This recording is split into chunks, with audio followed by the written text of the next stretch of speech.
We are recording now. This is the NJ First podcast, making another episode, a free speech platform in New Jersey politics, America First movement, then the Republican Party. I have Chris Musto joining me today, a Republican candidate running for Legislative District 36 as an assemblyman.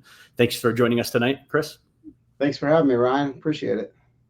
Thanks. And Legislative District 36 is North New Jersey, Bergen County, Carlstadt, Cliffside Park, East Rutherford, Edgewater, Fairview, Lyndhurst, North Arlington, Ridgefield, Rutherford, Wallington, Woodridge, and the city of Passaic. Now, I don't know if there was any cities that I missed because of the redistricting, but that's the majority of ones. If anybody listening is from there, this is your guy, Chris. We want you to ask him questions, get involved with this campaign.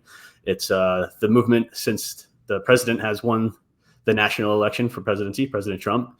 Republicans kind of have a favor in blue states like New Jersey. But let's just hear a little bit about yourself, why you're running for assemblyman, who you are, a little bit about your district, and anything.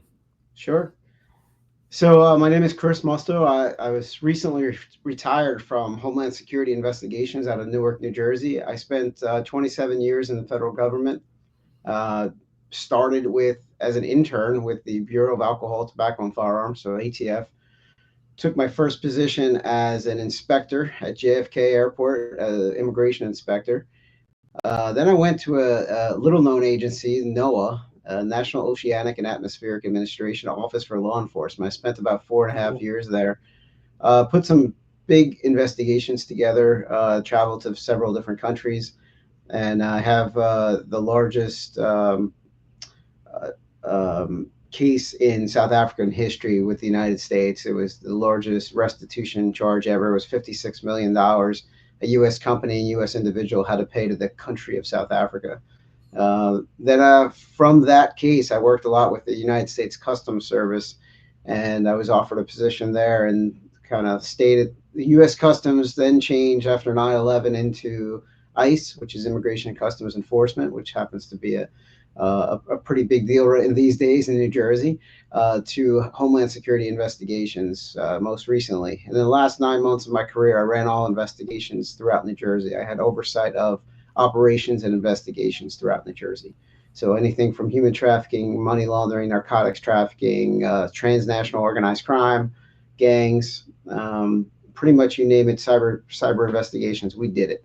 Worked very closely with many law enforcement agencies throughout the state. So that's pretty much my background of law enforcement. But we were very, very collaborative. I would say of all the federal agencies, HSI collaborates the most. And we had 36 different agencies that were on board with us as on-loan officers. So at any given time, we could touch one of the different 560 municipalities in the state of New Jersey and very easily get some help from those agencies. Unfortunately, I've had to respond to all of the most recent terror attacks within New Jersey. So I've been on site since Ahmad Rahami. I was at 9/11. I was at Ground Zero for about a week and a half, pulling debris out of the piles and collecting remains and trying to get some closure to some families. Through the years, also the issue in Seaside Park bombing, that was Rahami, and we found him in Linden. And then the attack in Jersey City a few years back, 2019, where Officer Joseph Seals passed away from injuries from a shooting where he was killed by a domestic terrorist. So I've seen a lot of issues throughout the state, but I've also seen firsthand in the state how we've suffered from the sanctuary policies. So I watched that firsthand from a front row seat, so to speak. I have a family. I live in Lyndhurst. I grew up in Rutherford, New Jersey, which is the next town over. Didn't go too far. I got married, and we moved to Lyndhurst. My son and my daughter both raised in town here. My daughter's 22, and my son's 15, sophomore, baseball player. And my daughter works in a hospital now. My wife's a teacher in Jersey City. That's pretty much me right now. I tried 2 terms on the school board here in Lyndhurst as well. For anybody that hasn't known me through the years, I spent 7 years on the school board and also was the president for 2 years.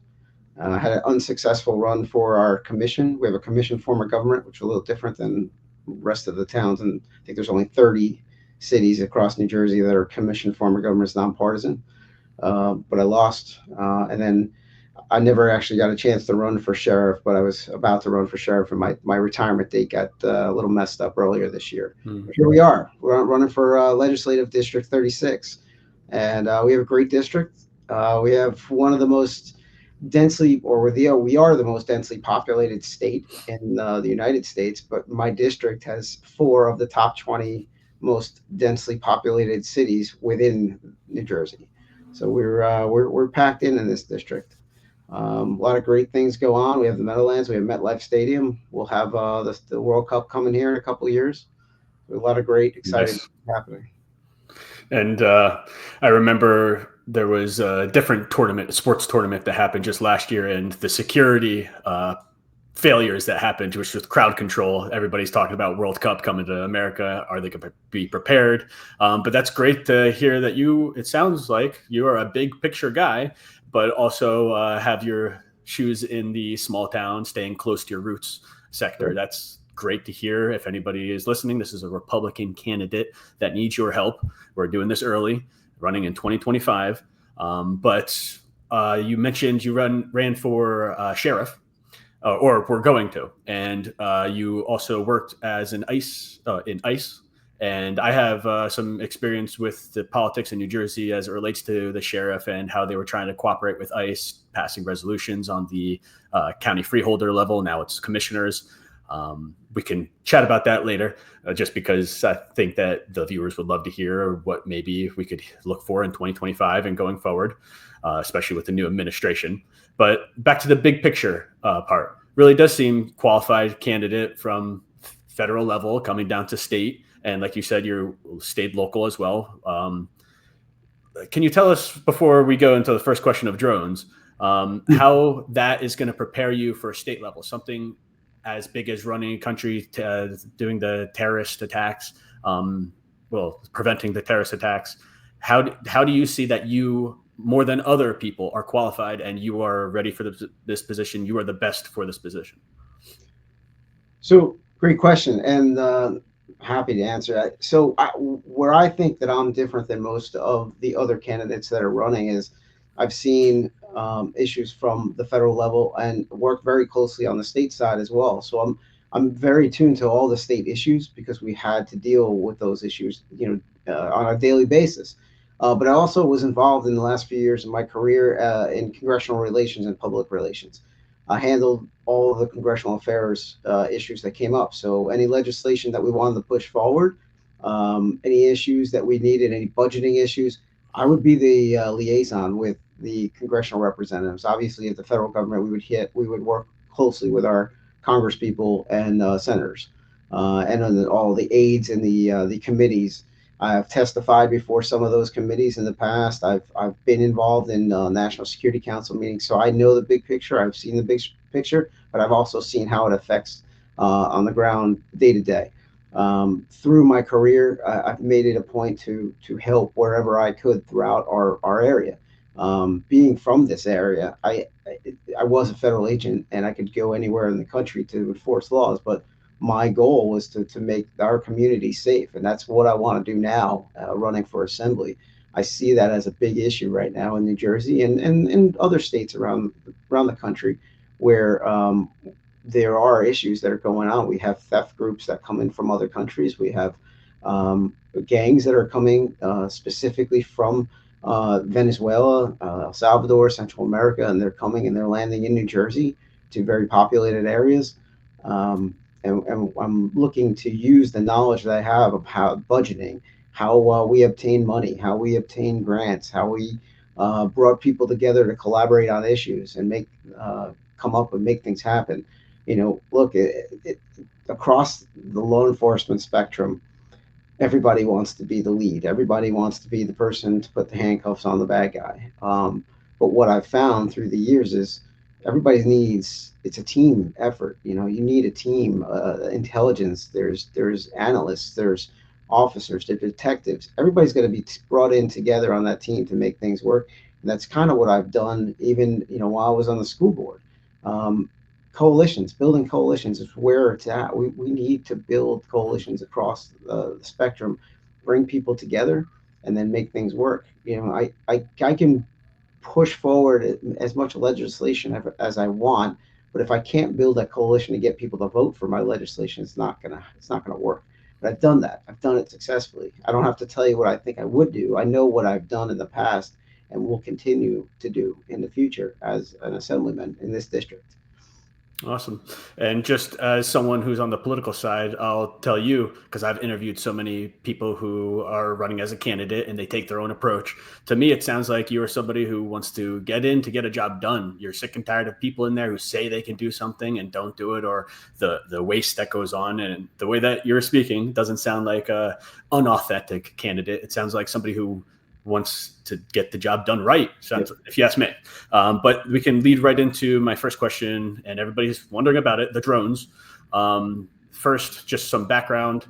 The NJ Assembly, I believe they had a hearing with the Homeland Security people, and I'm going to speak informally. And Brian Bergen did a great job. He even said he walked out.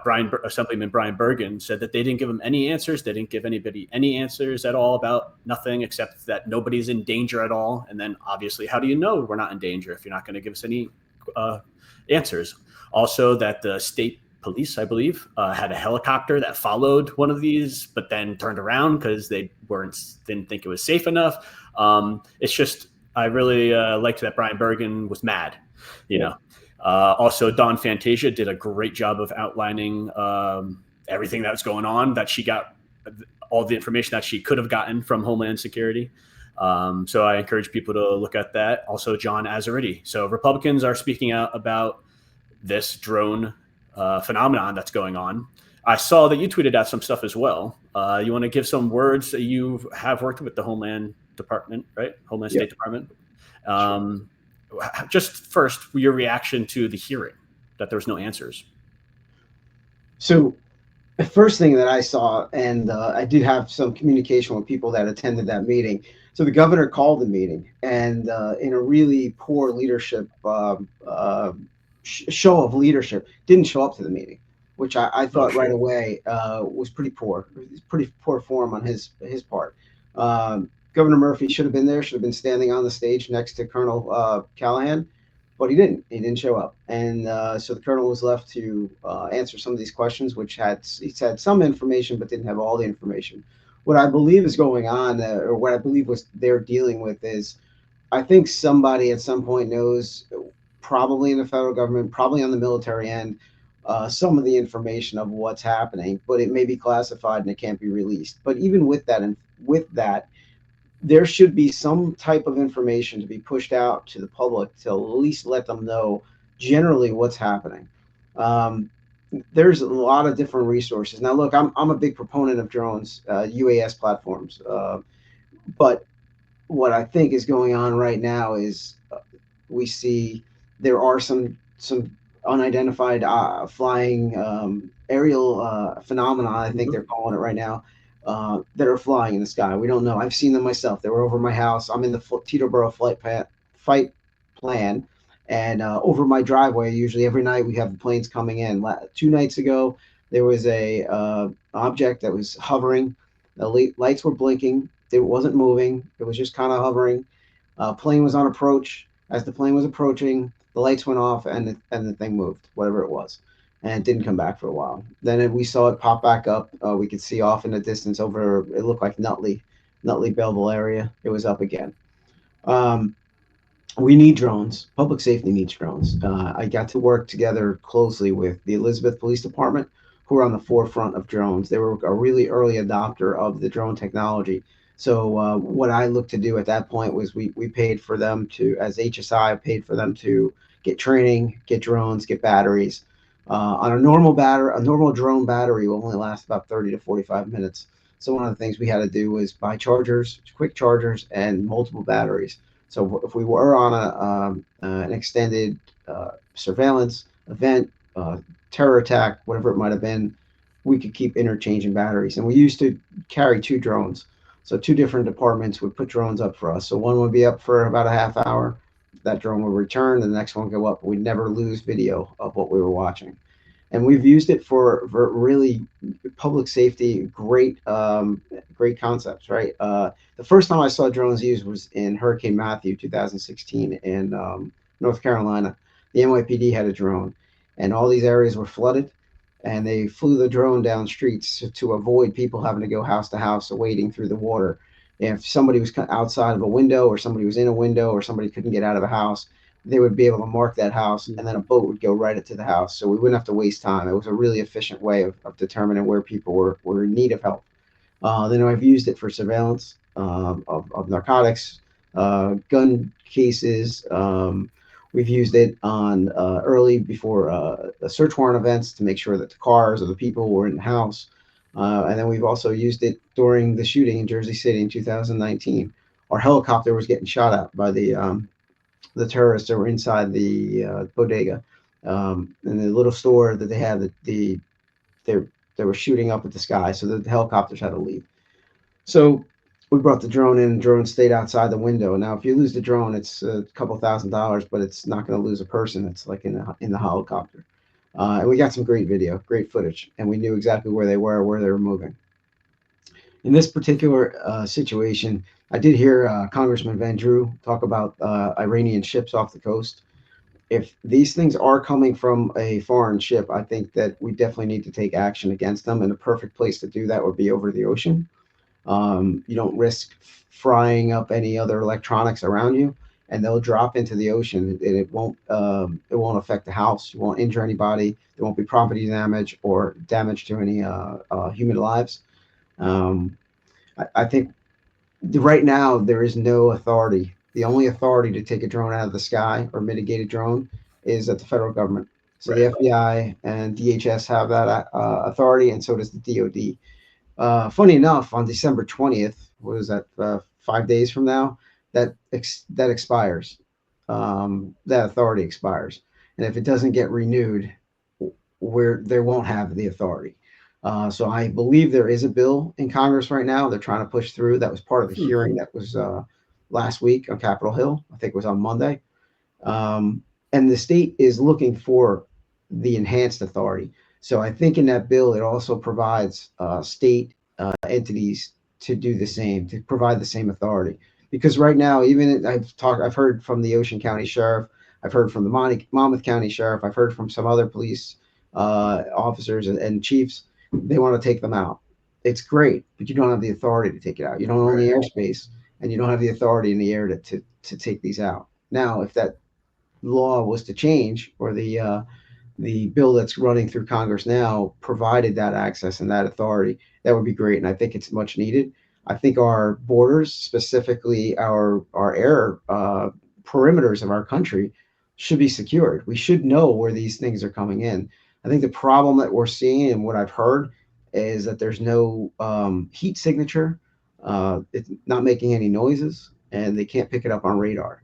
So there are other ways to do that. There are other counter drone companies, but it's costly. Those devices and software are extremely costly. Hmm. You have to be trained to run it, and it's only going to work for a specified area. So you'd have to string them out. So you'd need more than one of these devices. Specifically, we have 121 miles of coastline. It's going to be a long area to cover with those detection devices.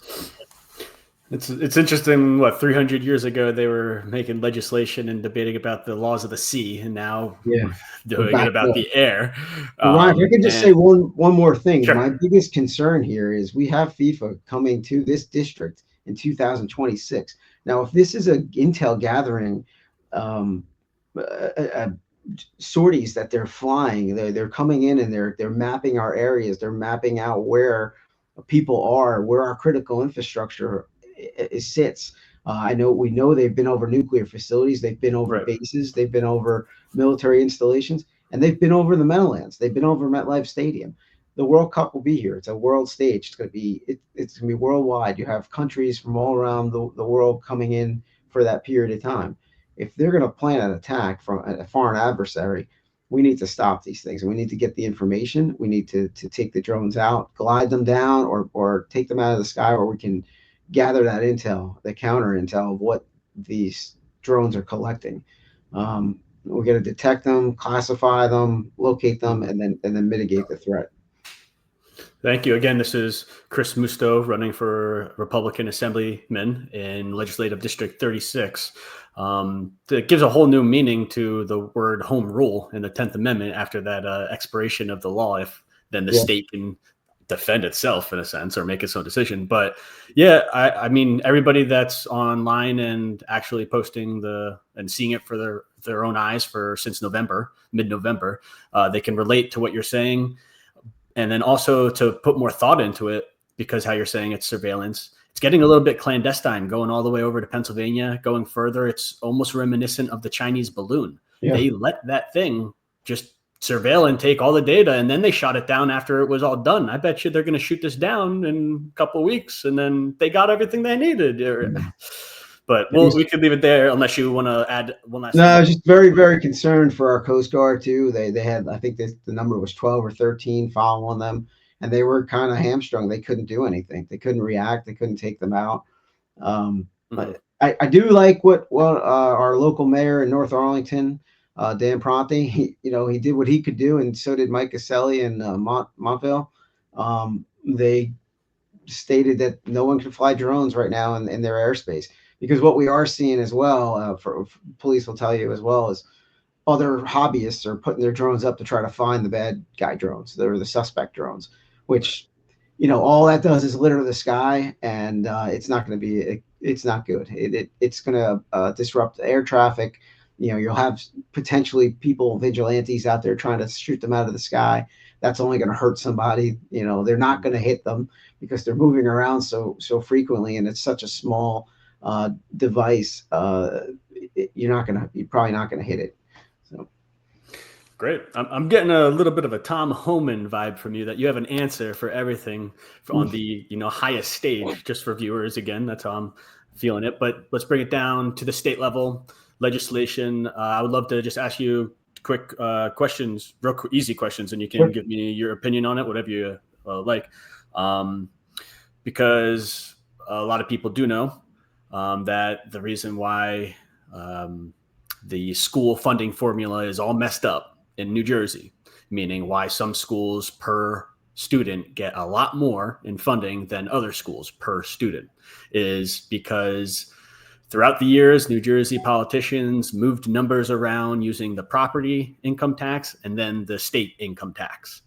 I would just love to hear your opinions on taxation, whether it's needed. Are you more of a flat tax guy? Donald Trump was maybe the first Republican I've heard in ever say we should get rid of income tax. There's plenty of states without income tax. The only reason, again, we have income tax in New Jersey, I think it was instated in like the late 70s, is because they wanted to offset property taxes, because property taxes funds the schools.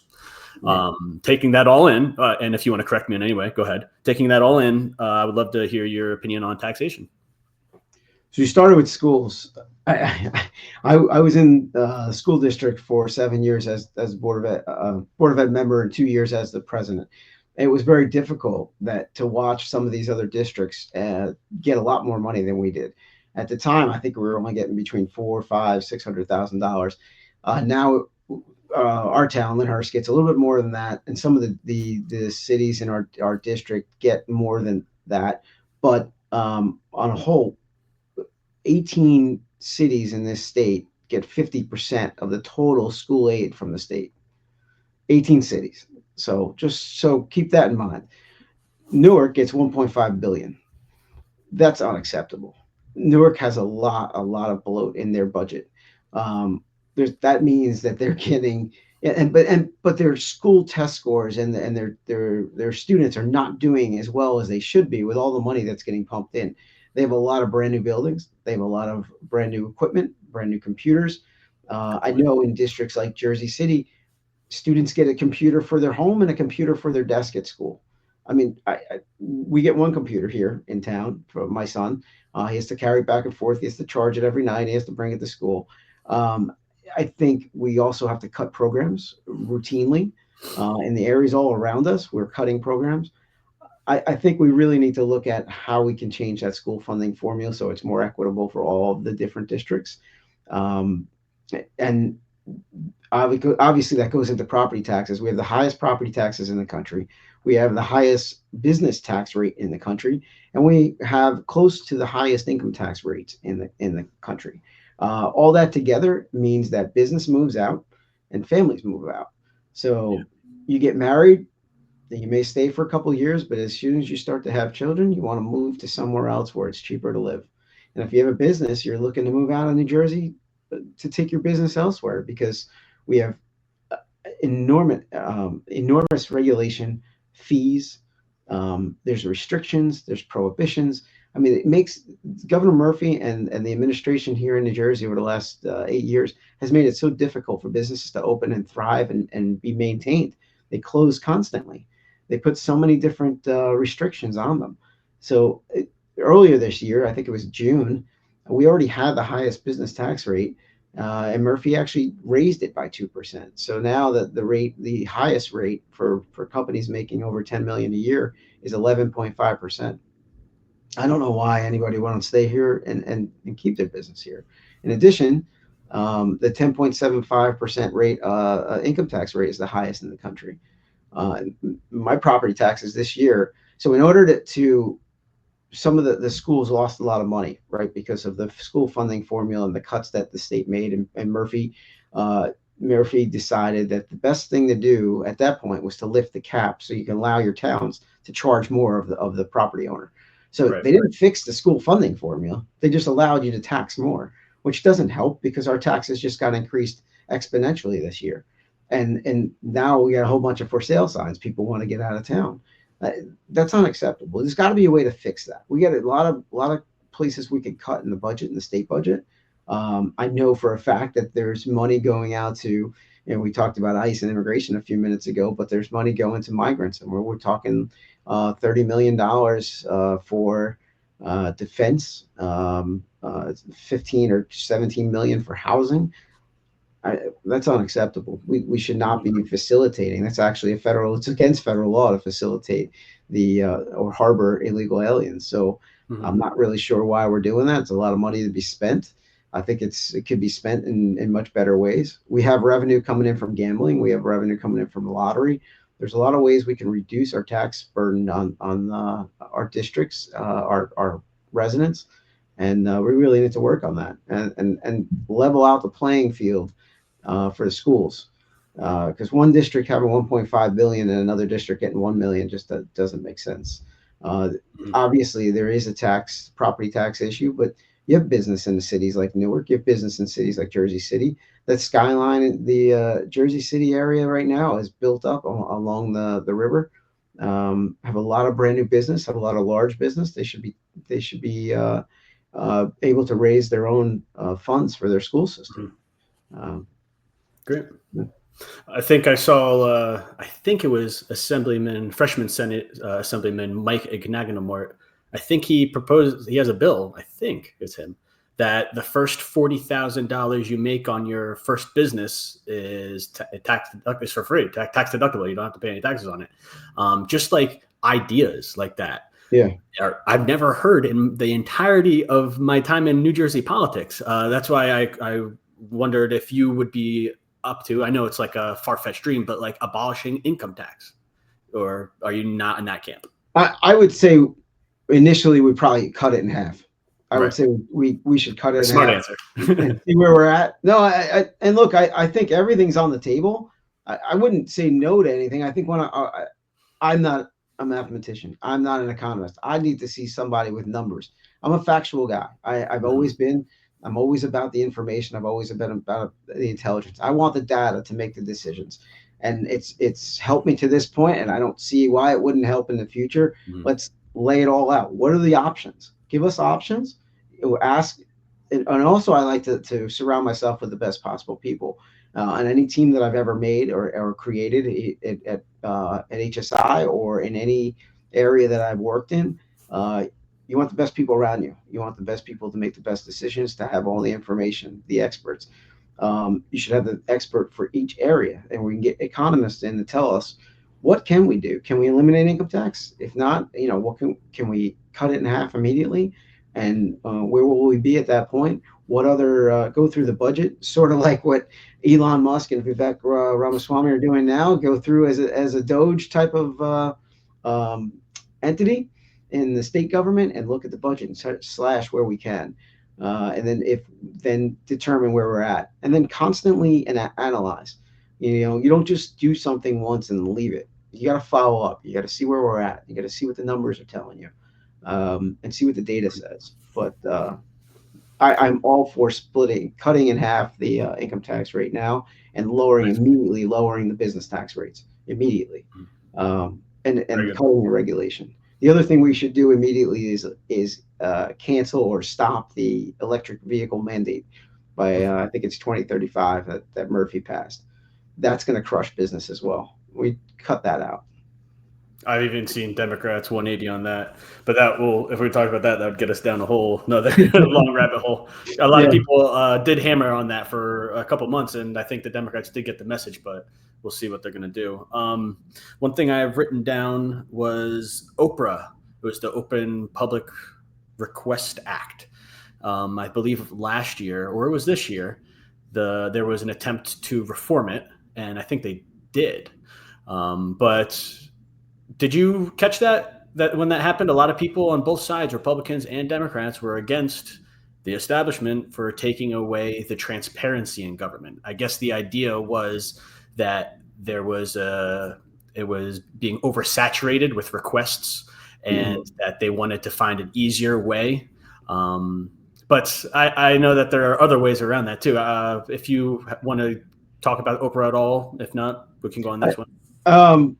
The only thing I say, and I'm not as familiar with the state OPRA laws as I am with the federal government, but what I have seen, the little bit that I've dealt with the state side, is sometimes these towns, small towns that don't have a large budget, get inundated with requests for OPRA requests for information. Sometimes it's literally just because they can, right? There should be some type of check and balance. I don't mind transparency. I think transparency is great, but people placing or requesting information just because they can is really, they should have a legitimate reason. And then I think by all means it should be honored. But I think some of these towns go through a lot of work. They don't have a lot of employees. So a town clerk is sitting trying to photocopy information or download information. And then it's almost like you have to hire a position just for OPRA.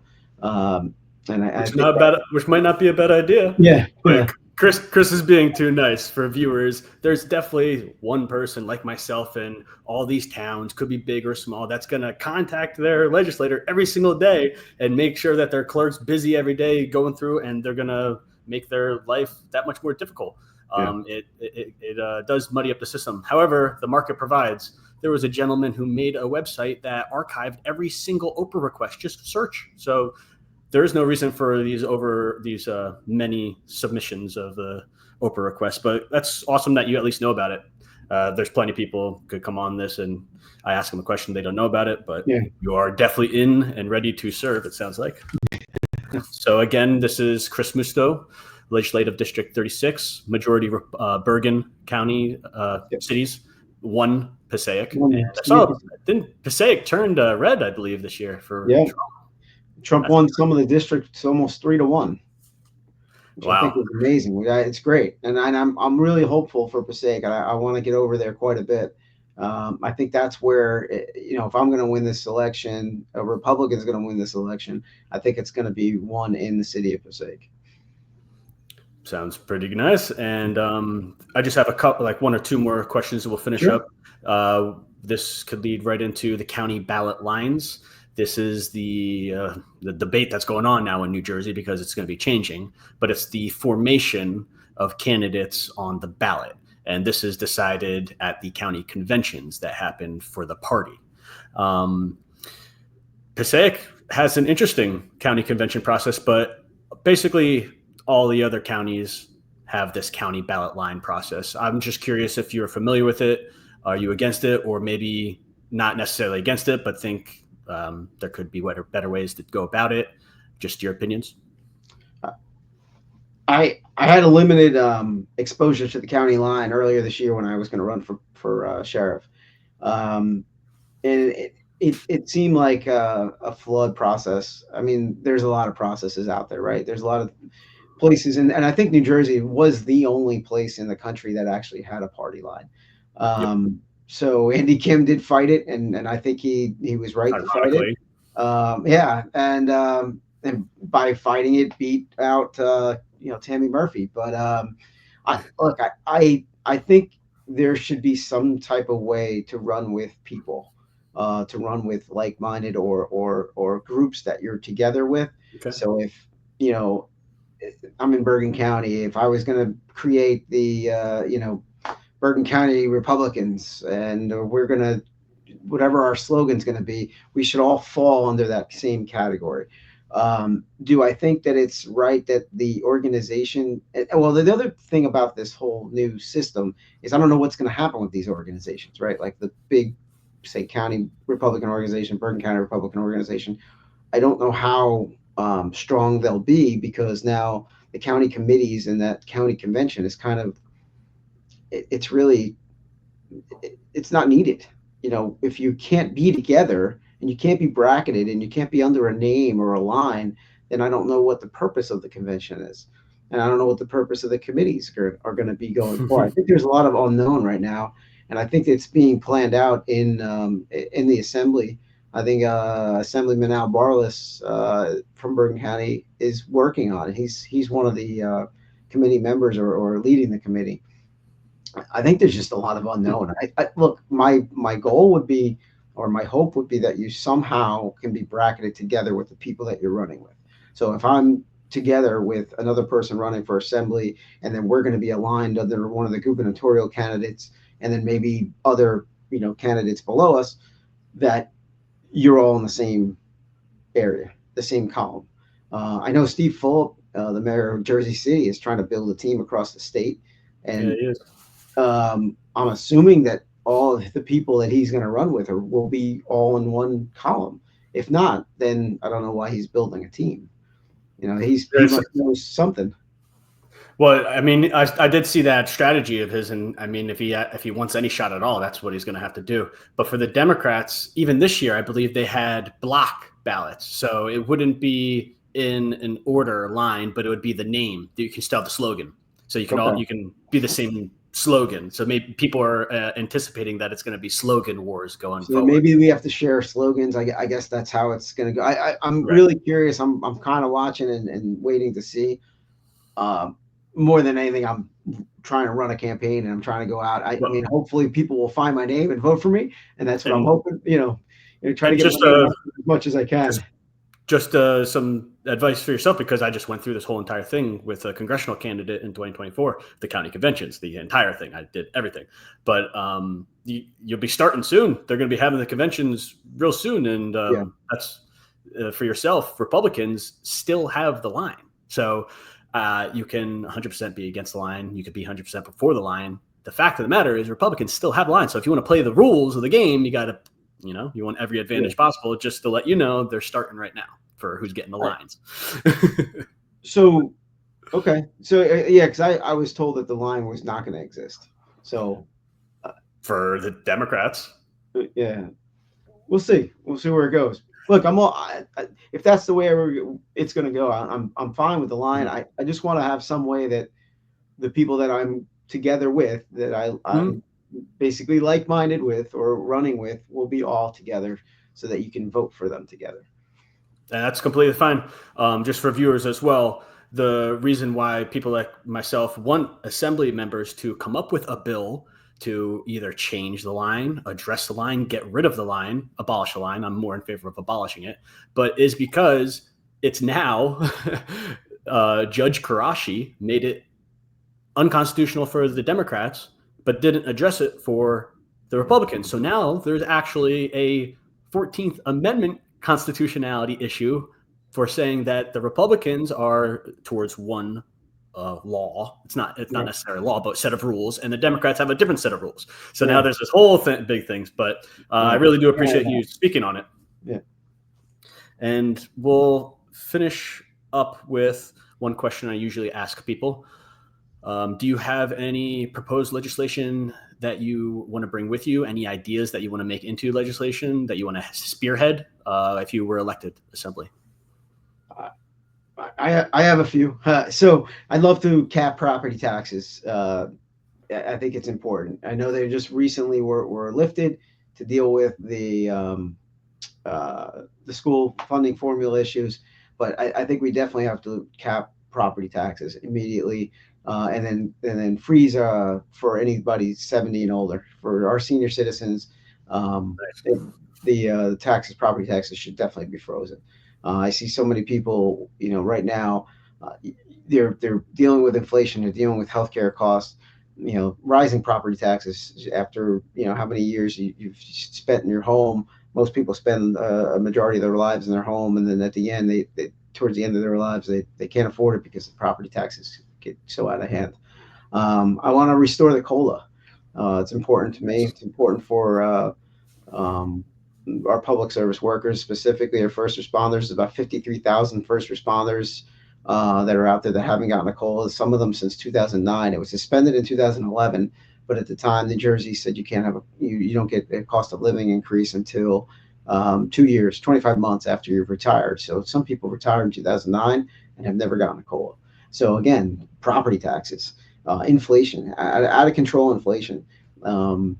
Everything's gone up. All kinds of prices have gone up. Your healthcare costs have gone up, and these people still have the same salaries that they had years ago. And some of them are finding it hard to live and trying to locate other, part-time jobs.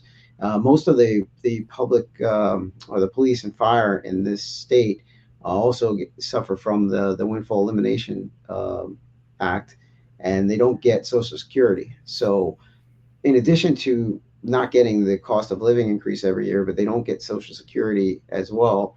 I think they only get like $300 a month because they didn't pay into it. They had a different pension system, and the way it worked out, they didn't pay. So federally, we do. We get Social Security. Um, Mm-hmm. uh, Another thing that I want to do immediately is eliminate biological males from participating in women's sports.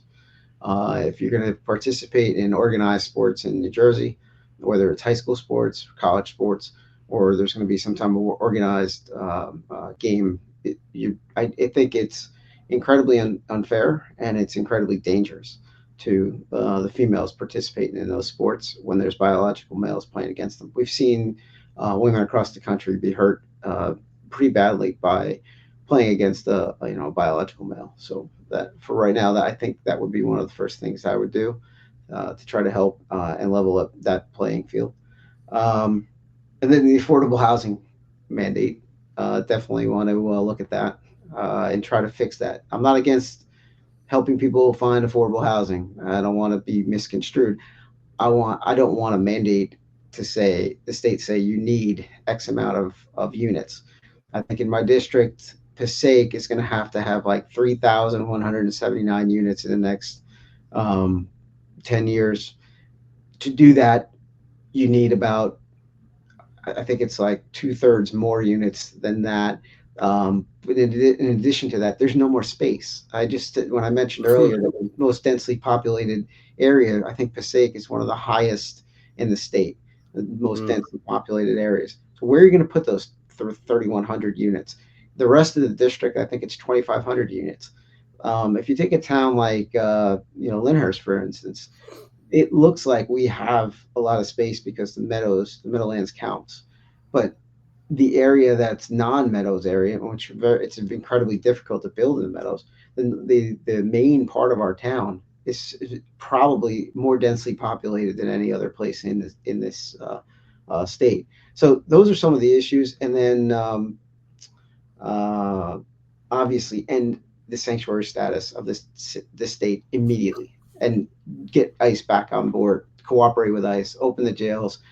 Um, it will be a lot easier for the ICE personnel and a lot safer on the immigrant population if they're criminal aliens and they're inside of a jail and you have an ICE officer come to the jail, it's much safer for everybody involved for them to come into custody at that point, instead of going out to the house, going out to a work site, or going out to stopping a car. It would always much easier to get them in a jail or incarceration facility. Everybody's without weapons. They've been searched. We know that there's no issues. We know that they don't have any weapons. It's going to be much safer for everybody around. And at the same time, those counties can now start to get revenue back from the federal government. I think it's roughly $150 per person per day per cell, and start to get more revenue into the county jails. Wow. A wealth of information there. And yeah, if you were elected, I would love to see all of that brought at least to the floor or proposed legislation. And I think some of those as well, you'll get bipartisan support. Thank you so much, Chris Musto, for coming on NJ First Podcast. And I hope you can come back on and we'll have other conversation, get your name out there. Again, a Republican candidate running for Legislative District 36 as Assembly, Bergen County. And can you tell people where to find you and if they could get involved in your campaign? Sure. I'm at X, formerly known as Twitter, at Chris Musto D36, and Facebook, www.facebook.com/Musto for Assembly, and Chris at mustofораssembly.com if you want to email me. And Ryan, thank you very much for the opportunity. I really appreciate it. No, I appreciate you coming on as well. Free speech platform, and you can walk the line as well, have repartee. And just for viewers one last time, make note, 2025, Scott Presler is coming. He's in Chris Musto here. He's in a densely populated city or district. That's where Scott Presler is going to be going. Okay, so get involved with a campaign, hit up Chris, see what's going on in New Jersey. It's in play next year. Only 2 states ever have governor elections in this off year. It's Virginia and New Jersey. So we're going to be in the national news. Thanks again for joining, Chris, and we'll talk to you soon. Appreciate it.